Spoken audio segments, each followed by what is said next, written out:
할렐루야. 오늘 이 화요일 아침에도 또 하루를 기도로 시작하는 여러분 가운데 주님의 크신 사랑과 은혜가 함께 하시기를 축복합니다. 우리 이 시간 266장 주의 피로 이룬 샘물, 우리 다 같이 찬양하면서 화요일 새벽 기도회 시작하겠습니다.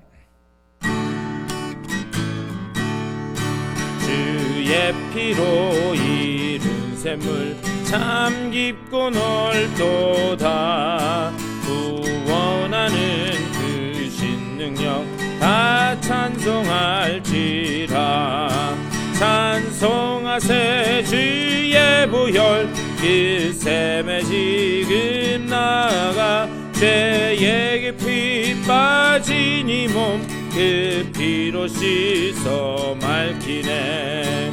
죄악 세상 이김으로 거룩한 길 가는 나의 마음 성전 삼고 주께서 계시네. 찬송하세 주의 보혈 그 샘에 지금 나가. 죄의 깊이 빠진 이 몸 그 피로 씻어 맑히네. 주 예수를 깊이 아는 놀라운 그 은혜.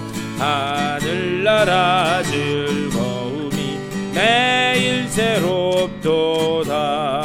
찬송하세 주의 보혈 그 샘에 지금 나가. 죄의 깊이 빠진 이 몸 그 피로 씻어. 찬송하세 찬송하세 주의 보혈 그 샘에 지금 나가. 죄의 깊이 빠진 이 몸 그 피로 씻어 맑히네. 기도하시겠습니다. 주님의 은혜를 감사드립니다. 우리들에게 또 귀한 날 허락하여 주시고 기도로 하루를 시작해 하시니 감사를 드립니다.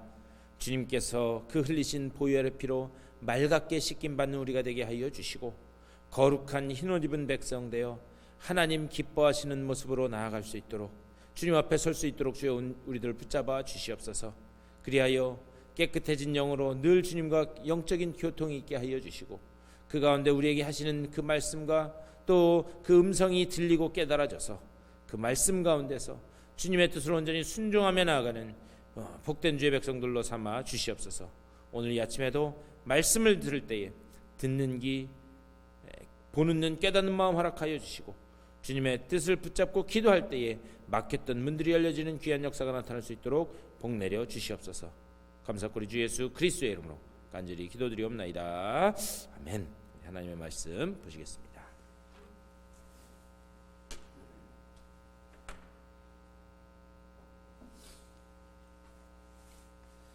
우리 오늘 사무엘하 11장 말씀 보시겠습니다. 사무엘하 11장 1절부터 우리 13절까지의 말씀만 보겠습니다. 우리 화면을 보시면서 다 같이 한 목소리로 받들어 읽겠습니다. 그 해가 돌아와 왕들이 출전할 때가 되매 다윗이 요압과 그에게 있는 그의 부하들과 온 이스라엘 군대를 보내니 그들이 암몬 자손을 멸하고 랍바를 에워쌌고 다윗은 예루살렘에 그대로 있더라. 저녁 때에 다윗이 그의 침상에서 일어나 왕궁 옥상에서 거닐다가 그곳에서 보니 한 여인이 목욕을 하는데 심히 아름다워 보이는지라. 다윗이 사람을 보내 그 여인을 알아보게 하였더니 그가 아뢰되 그는 엘리암의 딸이요 헷사람 우리아의 아내 밧세바가 아니니까 하니 다윗이 전령을 보내어 그 여자를 자기에게로 데려오게 하고 그 여자가 그 부정함을 깨끗하게 하였으므로 더불어 동침함에 그 여자가 자기 집으로 돌아가니라. 그 여인이 임신함에 사람을 보내 다윗에게 말하여 이르되 내가 임신하였나이다 하니라. 다윗이 요압에게 기별하여 헷 사람 우리아를 내게 보내라 하매 요압이 우리아를 다윗에게로 보내니 우리아가 다윗에게 이르매 다윗이 요압의 안부와 군사의 안부와 싸움이 어떠했는지를 묻고 그가 또 우리아에게 이르되 내 집으로 내려가서 발을 씻으라 하니 우리야가 왕궁에서 나가매 왕의 음식물이 뒤따라 가니라. 그러나 우리야는 집으로 내려가지 아니하고 왕궁문에서 그의 주의 모든 부하들과 더불어 잔지라. 어떤 사람이 다윗에게 아뢰되 우리야가 그의 집으로 내려가지 아니하였나이다. 다윗이 우리야에게 이르되 내가 길 갔다가 돌아온 것이 아니냐? 어찌하여 내 집으로 내려가지 아니하였느냐 하니, 우리야가 다윗에게 아뢰되 언약궤와 이스라엘과 유다가 야영 중에 있고 내 주 요압과 내 왕의 부하들이 바깥들에 진치고 있거늘 내가 어찌 내 집으로 가서 먹고 마시고 내 처와 같이 자리이까? 내가 이 일을 행하지 아니하기로 왕의 살아계심과 왕의 혼의 살아계심을 두고 맹세하나이다 하니라. 다윗이 우리야에게 이르되 오늘도 여기 있으라. 내일은 내가 너를 보내리라. 우리야가 그날에 예루살렘에 머무니라. 이튿날 다윗이 그를 불러서 그로 그 앞에서 먹고 마시고 취하게 하니 저녁 때에 그가 나가서 그의 주의 부하들과 더불어 침상에 눕고 그의 집으로 내려가지 아니하니라. 아멘. 오늘 또 이 말씀 가지고 또 말씀을 잠시 생각해 보도록 하겠습니다.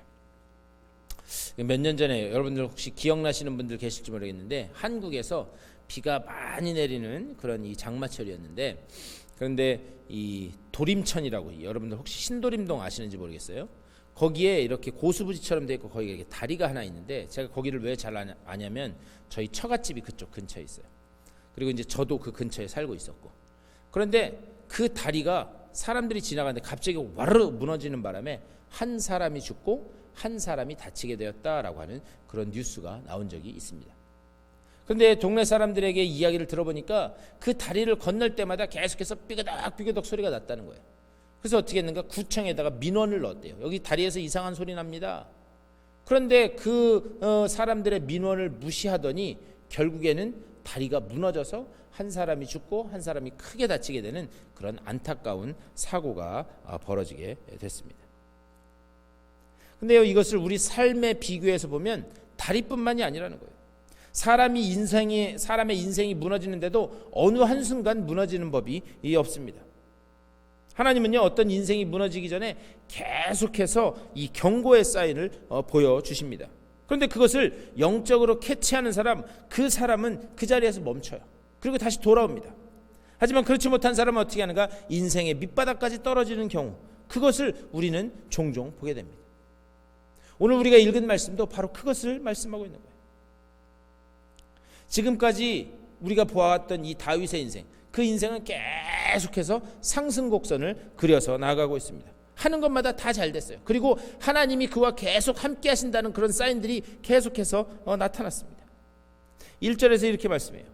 그 해가 돌아와 왕들이 출전할 때가 되매 다윗이 요압과 그에게 있는 그의 부하들과 온 이스라엘 군대를 보내니 그들이 암몬 자손을 멸하고 랍바를 에워쌌고 다윗은 예루살렘에 그대로 있더라. 이 당시에는 전쟁이 벌어질 때 어떻게 하는 게 일반적이었는가? 왕이 그 전쟁터에 같이 나가는 게 일반적이었어요. 그래서 같이 직접 싸우지는 않더라도 그 전쟁에서 진두지휘를 하는 게 일반적이었습니다. 그리고 사실 이스라엘 백성들이 이 하나님께 왕을 구할 때 그들의 머릿속에 그렸던 그림이기도 해요.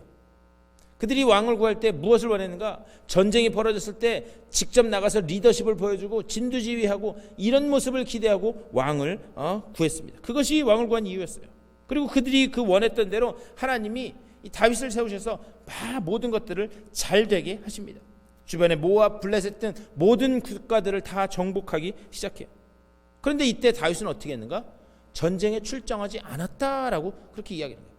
부하 요압만 군대들과 함께 보낸 거예요. 자기는 전쟁에 나가지 않았습니다. 과연 왜 그랬을까? 우리가 가만히 보면은요, 이때는 이미 다윗의 권력이 하늘을 찌르던 때입니다. 그러니까 다윗 속에도 아마 그런 생각이 있었던 것 같아요. 내가 굳이 나가지 않아도 내 이 신실한 부하 요압과 우리야 이런 장군들을 보내기만 해도 이것은 된다.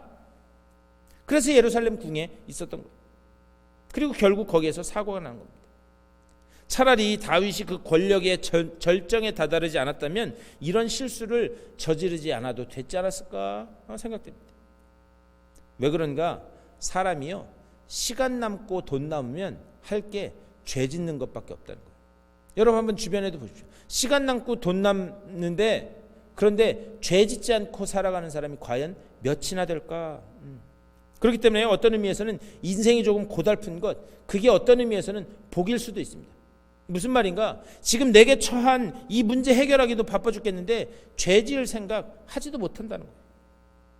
그런데 다윗은 어떻게 하는가? 여기에서 무너지기 시작합니다. 2절에서 이렇게 말씀해요. 저녁 때에 다윗이 그의 침상에서 일어나 왕궁 옥상에서 거닐다가 그곳에서 보니 한 여인이 목욕을 하는데 심히 아름다워 보이는지라. 벌써 권력에 취한 다윗의 눈이 흔들리기 시작합니다. 그의 눈이 방황하기 시작하는 거예요. 누구나 이런 상황 겪을 수 있습니다. 그런데 창세기에도 이런 비슷한 상황이 말씀하고 있어요. 요셉도 그 자신의 주인인 보디발, 그 보디발의 아내가 계속해서 그를 유혹했다라고 말씀하고 있어요. 그냥 한두 번 한 게 아니에요. 계속해서 유혹한 거예요. 그런데 그때 요셉은 어떻게 했는가? 그 자리를 피합니다. 만약 이때 다윗의 영적인 상태가 정상이었다면 눈을 감고 그 자리를 피했었어야 됐어요. 그런데 다윗의 그 영적인 나태함, 그리고 그의 영적인 그런 교만함, 그것이 피했어야 할 자리를 피하지 못하게 됩니다. 하나님의 경고 사인을 무시한 겁니다. 3절에서 이렇게 말씀해요. 다윗이 사람을 보내 그 여인을 알아보게 하였더니 그가 아뢰되 그는 엘리암의 딸이요 헷사람 우리아의 아내 밧세바가 아니니까. 여기서 누군지 좀 알아보라 라고 했을 때 그것을 알아보고 온 사람의 그 대답을 잘 보셨으면 좋겠어요. 그는 헷사람 장군의 충실한 부하인 우리아의 아내입니다. 이렇게 이야기하고 있잖아요. 어떻게 이야기하는가? 저 여인은 밧세바가 아닙니까? 이게 무슨 말이냐? 말도 안 되는 거 아닙니까? 왕이시여, 그거 눈 거기다 한눈 파시면 안 됩니다. 지금 이 얘기하는 거예요. 다윗이 음흉한 마음을 먹고 알아보게 한 그 여인이 충성스러운 당신의 부하인 우리의 아내니까 거기 거들떠보지도 마십시오. 이런 암시가 담겨 있다라고 하는 그런 말씀이에요. 근데 다윗이 어떻게 하는가? 4절 말씀. 다윗이 전령을 보내어 그 여자를 자기에게로 데려오게 하고 그 여자가 부정함을 깨끗하게 하였으므로 더불어 동침함에 그 여자가 자기 집으로 돌아가니라. 다윗이 설사 그런 음흉한 마음을 품고 있었다고 할지라도요, 여러분 한번 가만히 생각해 보세요. 이런 엄청난 죄를 짓는다면 누가 만천하에 이렇게 다 드러나게 하는 사람이 어디 있겠어요?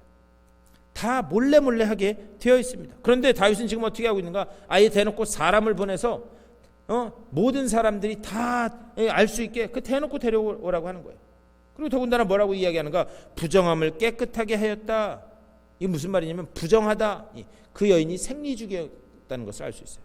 그 여인이 생리 중이었는데 그 기간이 끝날 때까지 기다린 것입니다.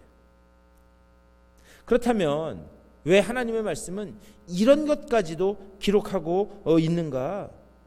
첫째는 죄가 얼마나 집요한가 그것을 말씀하기 위함이에요. 죄라고 하는 것은요, 우리 영혼에 한번 달라붙으면 그것이 절대 떨어지지 않는다는 거예요. 꼭 거머리 같다는 거예요. 근데 여러분 거머리 물려보셨는지 아니면 거머리 물린 사람 보셨는지 모르겠는데요, 사람이요 거머리가 물려가지고 잘 떨어지지도 않아요. 근데 겨우겨우 딱 떼면 그 자리에 남는 게 뭔가? 피입니다. 피. 이런 음욕의 죄는 꼭 피를 보고서야만 떨어지게 되어 있다라는 그런 말씀입니다. 우리아가 누군가? 자신의 생명 같은 그런 충성스러운 부하예요. 그런데 레위기 말씀을 보면 다른 사람의 아내를 탐하고 간음을 저지른다? 이것은 죽어 마땅한 그런 죄였습니다. 다윗이 영적으로 무너진 상황에서 그는 이게 죽을 죄인지 아닌지 그것도 분간 안 되는 그런 상황에 빠지게 된 거예요. 죄의 속성이 바로 이렇다라고 하는 그런 말씀입니다. 그리고 다윗은 어떻게 하는가? 아까도 말씀드렸지만 생리기간이 끝나갈 때까지 기다리는 거예요. 그리고 그를 범합니다. 다윗의 남편, 다윗은 이 남편이 우리아가 전쟁터에 있겠다, 또 이 여인은 돌려보냈겠다, 그것이 완전 범죄라고 그렇게 생각했을 겁니다. 그런데 밧세바가 어떻게 하는가? 밧세바가 아이를 갖게 돼요. 오늘 말씀에서 부정하다라고 하는 말씀, 이것이 기록된 또 다른 그 이유가 있어요. 그건 뭐냐? 이 여인의 임신은 다윗의 그 부정한 관계에서 이루어진 그런 씨앗이다. 그것을 알리기 위해서 일부러 그것을 부정하다. 이것을 계속해서 변증적으로 이야기하고 있는 거예요. 즉 생리기간이 끝나고 나서 임신을 하게 되었다. 그래서 다윗의 이 죄를 밝히고 있는 거예요. 그리고 우리가 지금 잘 읽어서 아는 바와 같이 6절부터 9절까지의 말씀, 여기를 보면은요, 다윗이 자기의 죄를 숨기기 위해서 얼마나 비열한 짓들을 하는지 그것이 잘 기록되어 있습니다. 지금 전쟁이 한창이에요. 그런데 전쟁 중인데 요압을 통해서 우리아를 궁으로 불러 드립니다. 그래서 밧세바가 그 불러들인 이유가 있어요. 왜 그런가? 불러들여서 집으로 보내면 자기의 아내와 동침해서 아이를 갖게 된 거죠. 그래서 그 자기 때문에 잉태된 아이가 우리아의 아내인 것처럼 바꿔치기를 하려고 지금 그렇게 하는 거예요. 죄라고 하는 것은 한번 범하게 되면 그것을 숨기기 위해서 계속해서 꼬리에 꼬리를 무는 그런 죄악을 저지를 수밖에 없다는 거예요. 죄는 그 자리에서 끝나는 법이 없다라는 그런 말씀입니다. 항상 끝장을 봐야 끝나는 게 그게 죄라는 거예요. 그리고 아시는 것처럼 우리아는 다윗의 계획대로 집으로 보냈지만 돌아가지 않습니다. 그리고 성문 곁에서 그 자신의 이 전우들과 부하들과 성문 곁에서 자게 돼요. 그래서 다윗이 어떻게 하는가? 더 무서운 그런 계획을 세웁니다. 그 11절 말씀이에요. 우리아가 다윗에게 아뢰되 언약궤와 이스라엘과 유다가 야영 중에 있고 내 주 요압과 내 왕의 부하들이 바깥들에 진치고 있거늘 내가 어찌 집으로 가서 먹고 마시고 내 처와 같이 자리이까? 내가 이 일을 행하지 아니하기로 왕의 살아계심과 왕의 혼의 살아계심을 두고 맹세하나이다. 이 얼마나 경건하고 충성스러운 행동이에요. 그런데요, 이 우리아는 헷 사람이라고 했어요. 이 뭐냐? 이방인이라는 사람. 이방인. 우리아는 이방인이었어요. 그가 이방인임에도 불구하고 이렇게 신실한 그런 사람입니다. 근데 다윗은 누구인가? 다윗은 이스라엘 유대인이에요. 이것을 이렇게 비교해서 우리가 볼 수 있어야 됩니다. 의도적으로 이방인보다도 못한 유대인 다윗의 모습을 이렇게 드러내고 있다라는 그런 말씀입니다. 그리고 나서 13절, 다윗이 그를 불러서 그로 그 앞에서 먹고 마시고 취하게 하니 저녁 때에 그가 나가서 그의 주의 부하들과 더불어 침상에 눕고 그의 집으로 내려가지 아니하니라.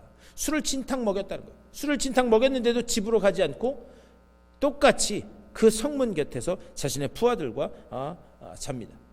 다윗의 계획대로 움직이지 않는 거예요. 결국 다윗이 어떻게 하는가? 15절 말씀.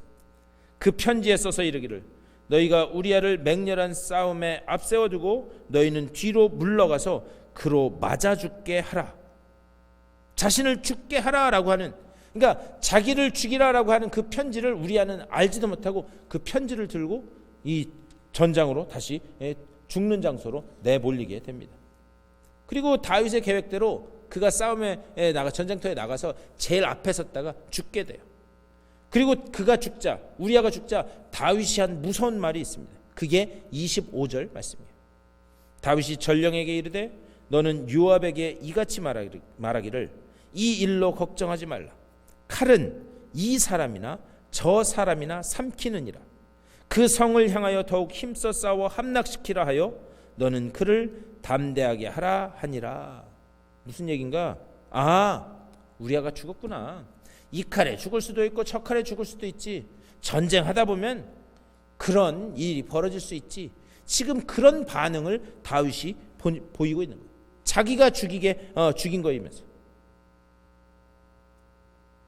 그렇다면 오늘 이 11장 말씀을 이렇게 말씀드렸는데요. 11장 말씀을 보면서 우리가 하나 생각해 봐야 될 문제가 있습니다. 이런 엄청난, 보통 사람도 하지 않는 이 엄청난 죄를 저지른 다윗임에도 불구하고 왜 그렇다면 하나님은 다윗을 용서하셨을까? 이것을 한번 생각해 봤으면 좋겠어요. 이런 엄청난 살인과 불륜과 엄청난 죄를 저질렀음에도 불구하고 하나님이 왜 그를 용서하셨을까? 물론 그가 철저하게 회개했기 때문일 겁니다. 그것은 당연한 거예요. 그런데 그것보다도 더욱더 근본적인 그런 이유가 있습니다. 역대하 21장 5절 그 이하 말씀을 보면 다윗의 후손들 중에서요, 지금 다윗이 하고 있는 이 짓보다 더 악랄한 짓을 많이 한 그런 왕들이, 후손들이 많이 있었습니다. 그럼에도 불구하고 하나님은 그 집안을 끊어내지 않으세요. 그런데 역대하 21장 7절 말씀, 여기서 이렇게 말씀합니다. 여호와께서 다윗의 집을 멸하기를 즐겨하지 아니하셨음은 이전에 다윗과 더불어 언약을 세우시고 또 다윗과 그의 자손에게 항상 등불을 주겠다고 말씀하셨음이더라. 우리가 삶을 고치고 회개해야 되는 것, 그것은 너무나 당연한 그런 일입니다. 그런데 우리가 회개했기 때문에 하나님이 용서한다? 그 이전에 더욱더 근본적인 이유가 있다는 거예요. 뭐냐? 더 중요한 것은 하나님의 언약이 우리 가운데 있기 때문에 우리가 용서받을 수 있게 된 줄 믿습니다. 우리가 회개하고 하는 것 당연한 거예요. 그런데 그 용서의 이면에는 뭐가 있는가? 그 깊은 근본에는 하나님의 언약이 먼저 자리 잡고 있는 줄 믿습니다. 하나님은 언약대로 용서하신다는 거예요. 하나님께서 다윗의 집을 향해서 너희 집을 내가 버리지 않겠다 약속하셨다는 거예요. 우리 하나님은 당신이 약속하신 것을 신실하게 지키시는 신실한 하나님이신 줄 믿습니다. 이것이 바로 그럼에도 불구하고 다윗의 집을 멸망하지 않으시는 그 용서의 이유이다라는 사실을 우리는 볼 수 있어야 합니다.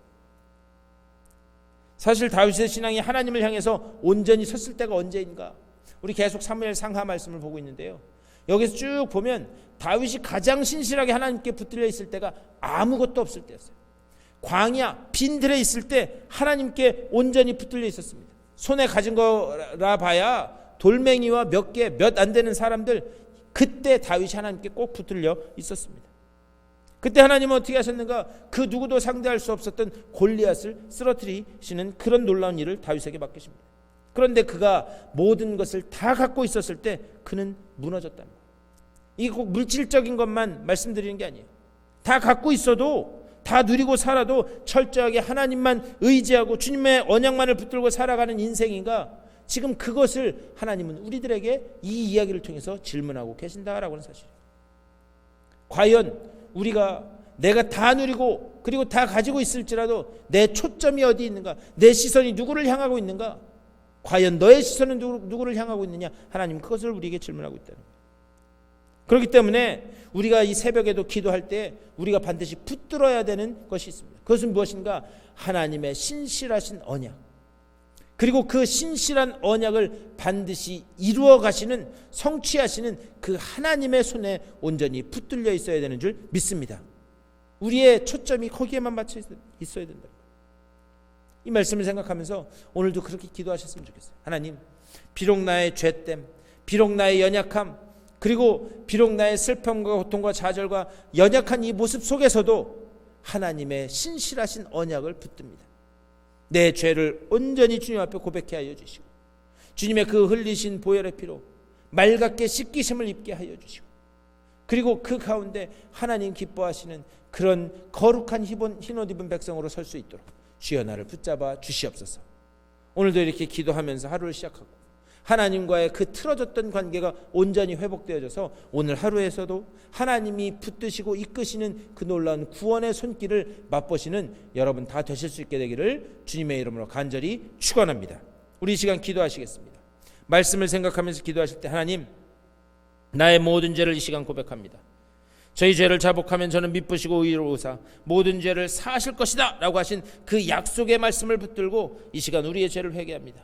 너희 죄가 주홍 같을지라도 눈과 같이 희게 하시겠다라고 하는 그 약속의 말씀을 붙들고 내 죄를 주님 앞에 내려놓습니다. 회개의 영을 부어주시고 온전히 주님의 그 보혈의 피로 씻김받는 귀한 아침 되게 하여 주시옵소서. 그렇게 기도하시고, 또 계속해서 우리가 기도하는 것, 교회 이전의 문제를 놓고도 기도하는데, 하나님, 우리가 한 마음 한 뜻을 이루어 하나님께서 보내시는 그곳으로, 하나님께서 우리에게 있기를 원하시는 그곳으로 나아갈 수 있도록 하나님 우리들의 마음을 하나로 묶어 주시옵소서. 이렇게 기도하시고 여러분들의 개인적인 기도의 제목, 주변에 기도가 필요한 분들을 위해서 기도하시고 삶의 자리로 돌아가시도록 하겠습니다. 다 같이 기도하겠습니다. 주님의 크신 사랑과 은혜를 감사드립니다. 아버지여, 오늘 이 아침에도 아버지여 주의 말씀을 통해서 우리의 모든 죄가 아버지 정말 주님 앞에 고백되어져야 되고, 또 우리의 죄가 주홍 같을지라도 맑게 씻기겠다고 하는 그 약속을 붙들고 우리가 기도하게 하시니 감사를 드립니다. 우리 죄를 십자가 앞에 내려놓습니다. 아버지여, 우리들의 연약함을 아시는 주님, 모든 우리들의 죄악을 주님 앞에 온전히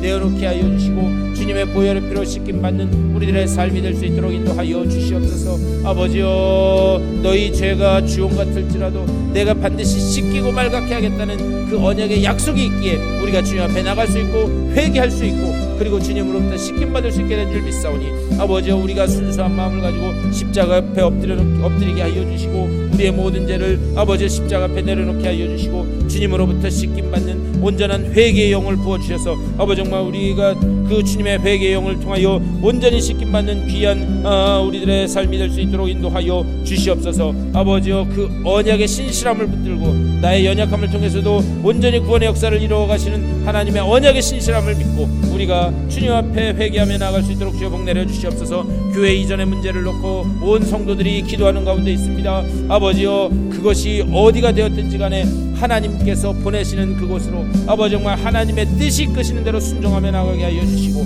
그것이 하나님의 뜻이라면 우리가 가고 서는 것이 하나님의 뜻이라면 설 수 있는 온 성도들이 순종의 마음으로 하나 될 수 있도록 주여 인도하여 주시옵소서. 오늘 이 아침에도 기도로 하루를 시작한 주님의 귀한 백성들입니다. 주님, 저들을 붙들어 주시고 위로하시고 용기 주시고 능력 주셔서 주님 안에서 승리하는 귀한 날 될 수 있도록 주여 복 내려 주시옵소서.